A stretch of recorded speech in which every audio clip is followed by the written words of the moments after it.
கேழில் விழு பொருள்கள் பாடினோம் கேட்டிலையோ வாழீரென்ன உறக்கமோ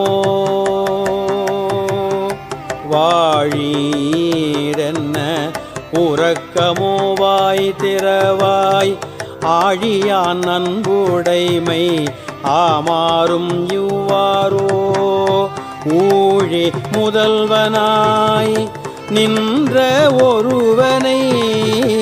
ஊழி முதல்வனாய் நின்ற ஒருவனை ஏழை பங்காளனையே பாடு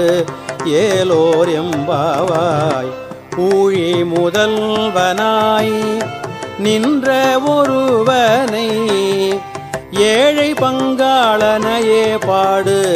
ஏலோர் எம்பாவாய்.